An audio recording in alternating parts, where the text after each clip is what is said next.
capacidade das seguradoras segurarem, né, nessa parte fora os que elas já seguram em outros assuntos, em outras modalidades, somar a capacidade dessas procuradoras todas, não dá para fazer um número de obras de grande porte, porque essas obras, nós estamos falando de coisa de grande porte, é obra de alguns milhões para frente. Então, essa é a figura, quer dizer, essa figura não funciona, não é que não seja conta, não é porque eu como trabalho com isso, a Vale, trabalho com a Vale, trabalho com outras empresas, se ela me exigir, nem todos exigem, se ela me exigir uma coisa, eu vou atrás, é possível que eu tenha uma performance boa do jeito que ela quer. Eu e mais algumas empresas, mas todas não. Não vai ter, porque não tem seguradoras suficientes e as seguradoras que existem não têm capacidade para suprir essa garantia toda. Isso é um resumo rápido, né? Eu pus mais ou menos esse comentário em amarelo lá na apresentação. Eu abri a apresentação e em cima das coisas lá eu fiz umas observações de amarelo para ajudar essa análise. Mas realmente eu acho que ali está um princípio equivocado, que não é sua, é do projeto de lei, inclusive. Aliás, eu já discuti algumas vezes, até dentro da Câmara dos Deputados, esse assunto. Quando nós pusemos isso na lei, eu não quero me vangloriar não, mas eu sou um dos autores da 8666. Eu pus isso lá. Eu pus isso na lei. A garantia. Depois houve uma mudança, porque a 866 foi, depois as modificações aí, em geral fazem umas lambanças nesse processo aí, como a lambança maior que foi feita, que é responsável por toda essa porcaria que está acontecendo, é uma modificação, uma coisa que eles aprontaram chamada RDC. Até o RDC até é uma das minhas preocupações. Mas... o RDC, no segundo dia, no dia que eu li, eu falei na televisão em Belo Horizonte aqui, chamei regime despudorado de contratação. É das coisas mais idiotas e desonestas, né? Não, pois é isso, eu chamei de regime, eu chamei na televisão, regime despudorado, e falei dentro da Câmara dos Deputados numa comissão da Casa, regime despudorado de contratação. Porque você é tão safado que ele quer abrir a porta para essa esculhambação toda que existe aí. O sujeito fala que o cara vai fazer o projeto, projeto em obras de certa sofisticação demora mais tempo que a própria obra, às vezes. Demora mais tempo do que a própria obra. É outra especialidade. Como é que você vai dar preço para uma coisa que não tem projeto? Você consegue dar o preço para uma que não tem projeto? Ninguém consegue dar preço. Então, agora você vai contratar junto, como é que você vai dar preço? Não tem preço. Como é que faz? Como é que acontece? Eu já recebi no meu escritório, eu não, meus diretores, no meu escritório, um cidadão. Você quer entrar, tem um RDC pronto para fazer, o projeto já está pronto, a obra, não sei o quê, você quer entrar, o projeto já está pronto. O projeto já está pronto, já está negociado com o órgão, o projeto vai ser esse que vai ser aprovado. Se quiser. Nós recebemos oferta dentro do escritório. Quer dizer, é um negócio imundo esse negócio do RDC. É um negócio imundo. Foi uma das razões, as duas esculhambações que eles fizeram, um foi o RDC, o outro foi uma medida do Fernando Henrique ainda antes desse governo, quando ele dispensou a Petrobras de ter que fazer licitação. Passando para um regime misto, né? Aqui virou, essa esculhambação nasceu ali. Eu não estou dizendo até que o presidente fez isso com essa intenção, pô. Ele é filósofo, é sociólogo demais para isso, mas que fizeram. De lá para cá, a Petrobras negociou essas listas aí, dessa turma aí, esses big shots aí que estão hoje vistos, mas acertaram a vida toda. Mas então é isso, o projeto da licitação continua bastante deturpado, principalmente por causa do RDC. É aquela história, é uma certa ilusão. O sujeito fala, o sujeito vai fazer projeto. Até tem uma palavra que usam muito, é falta de vivência. Tem que ter projeto executivo. A lei de licitações não é... Nós pensamos muito quando escrevemos.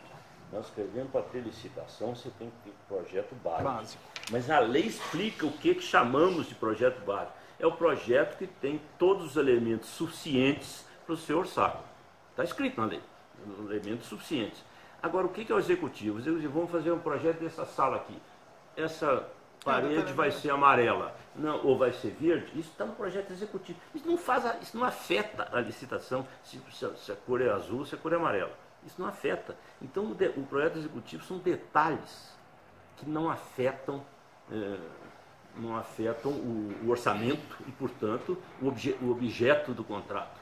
São detalhes operacionais. Então, o projeto executivo, os projetistas brigam muito com isso, aí defendendo o próprio mercado.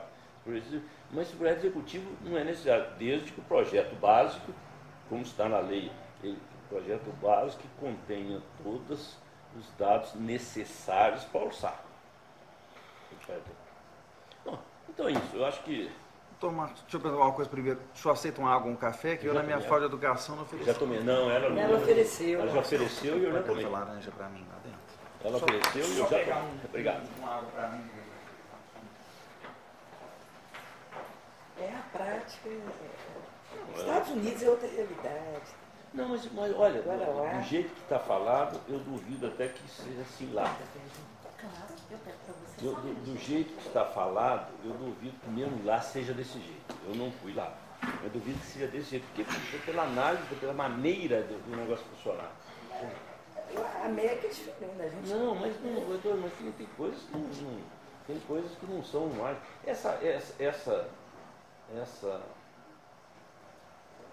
Esse conceito que eu falei no início aqui, do sinistro, a seguradora não conserta, ela não evita nem conserta o sinistro, ela indeniza o sinistro. O senhor conhece... E não refaz o bem. Isso é o serviço, até um hospital, você pode ter um hospital, ele dá prevenção de saúde, cura a saúde, mas ele não te devolve. O senhor conhece o seguro que está rodando hoje na PPP das penitenciárias aqui no estado? Não, eu li um pouquinho na época, mas não existe uma modalidade de seguro que tem sido usada em alguns projetos turnkey de PPP aqui no Brasil. Não tem nada a ver com performance bond, mas são o que eles chamam de seguros estruturados. São seguros que pressupõem que a atividade de acompanhamento da realização da operação, eles só se aplicam a operações contínuas. A fiscalização dessa operação fica por conta da seguradora, para ela medir se os índices estão sendo alcançados. Se eles não estão sendo alcançados, ela tem de intervir, sob pena dela começar a pagar as multas. Essa ideia que veio para o Brasil dos seguros estruturados, ela veio extraída do modelo americano de performance bond. Eu estudei bastante o modelo americano, sabe, Dr. Marcos? A minha advocacia é uma advocacia essencialmente ligada ao setor de construção e de construção pesada. Então eu tomei muito cuidado na época que eu fui apresentado a esse projeto. O projeto que me foi apresentado é o projeto do professor Modesto Carvalhosa. Ele é o idealizador do projeto que está hoje no Senado. O texto é um texto desenhado com ele. E ele tem alguma diferença dos dois textos, do que já passou pelo Senado e está hoje na Câmara e do que ainda está em primeiro turno na Câmara ainda. Ele tem algumas diferenças. E aí, só para o senhor entender, a minha preocupação parte, basicamente, Dr. Marcos, de 3 fatos. Primeiro, eu considero que a fiscalização de obras do Brasil é de péssima qualidade.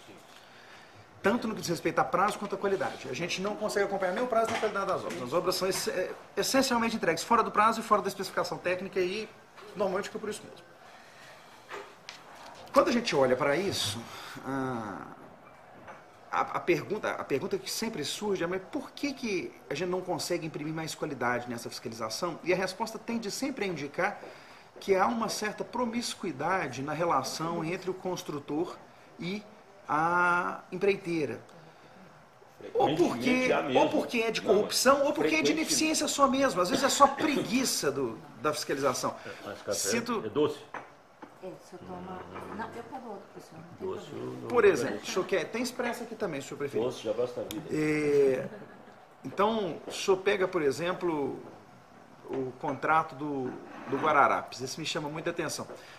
A fiscalização deveria ter lá no contrato do Guararapes 2 carros à disposição dela 24 horas por dia, carros de até 12 meses de uso. Então, Marcos, qual que é a relevância disso para a atividade de fiscalização de um viaduto? O viaduto está parado no lugar, ele não foi para lugar nenhum, não. Então, assim, Então, eu acho que o primeiro problema, quando eu comecei a olhar para isso, a primeira pergunta é, a fiscalização é muito ruim. Bom, a segunda coisa que me incomoda é que o RDC inaugurou no Brasil uma lógica de claims sequenciais que não tem fim.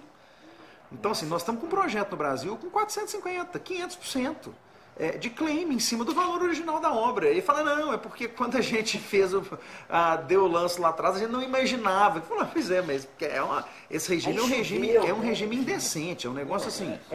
Nossa, você não sabe. Verdade verdadeira, a gente já vivia um problema de claims complexo antes. Porque o país que vive em realidade inflacionária tem aquela discussão sobre como é que eu reajusto o contrato e como é que os meus insumos foram impactados e como é que o meu custo, aí a convenção coletiva e eu não sei o quê. Então, assim, o Brasil é o país do claim de construção, né? Eu nunca vi um lugar para ter tanto. Doutor Gilberto não pode me ouvir falar isso não, porque senão vive quase que só disso, né? Então, mas é um país com claim demais. Então, diante dessas três coisas, eu comecei a fuçar atrás de outras experiências, sabe? E aí a experiência americana me pareceu melhor do que a nossa. Eu encontrei alguns problemas que eu venho refletindo sobre eles, e é por isso que o meu projeto propriamente não está publicizado ainda, porque tem alguns detalhes... Não, obrigado. Alguns detalhes que eu ainda preciso discutir, por isso que a gente tem feito reuniões, eu tenho uma reunião marcada agora com o pessoal do Sinduscon, tenho uma reunião marcada com o pessoal do CCEPOT, já fiz reunião com o pessoal das seguradoras, porque eu tenho algumas dúvidas a respeito da viabilidade do projeto. Por exemplo, para as construtoras tem um ponto que o senhor até não falou nele, mas que me preocupa muito, que é a questão dos collaterals, né, das contragarantias. Porque esses seguros, as seguradoras todas exigem contragarantia. E são poucas as construtoras que conseguem dar contragarantia para as coberturas desse tamanho. O que significa que a gente reduziria ainda mais o número de construtoras aptas a prestar o serviço. É uma coisa que me preocupa. Uma outra coisa que me preocupa é as seguradoras, elas afirmam que elas têm a capacidade econômica de cobertura. Tem para mas se for generalizado, acabou. Eu tenho conversado na federação e eles estão seguros de que eles conseguem, porque hoje em dia, com o acesso à Resseguro Internacional que eles têm, a gente consegue. Mas eu tenho uma outra dúvida, e que o senhor até tocou nesse assunto. Eles não têm no Brasil, diferente dos Estados Unidos, que algumas seguradoras criaram estrutura própria de fiscalização. Elas criaram um escritório de engenharia para fiscalizar, mas é por causa de volume. No Brasil nós não temos nenhuma com condição de fazer isso, elas teriam que contratar as fiscalizadoras. Tudo bem que nós temos as empresas de fiscalização de engenharia, que poderiam ser contratadas por elas, mas eu não sei como é que essa relação tocaria, porque são essas mesmas empresas que hoje não têm conseguido fazer uma boa fiscalização quando elas são contratadas pelo Poder Público para fiscalizar a obra. A gente tem vários exemplos que o Poder Público contrata a empresa de engenharia de fiscalização para fiscalizar a obra e a fiscalização continua não sendo feita de forma adequada. Então, assim, eu tenho essa dúvida, é uma dúvida que eu acho que precisa ser ainda mais friccionada. É por isso até que eu estou marcando também uma reunião com o pessoal da Associação das Empresas de Fiscalização de Engenharia. E eu tenho uma terceira dúvida. Nessa o senhor tocou, mas eu fui atrás de alguns exemplos nos Estados Unidos. Quando a gente fala assim, bom, ok, a obra foi interrompida por um motivo qualquer. Nós temos casos de seguradoras assumindo para execução de por terceiro.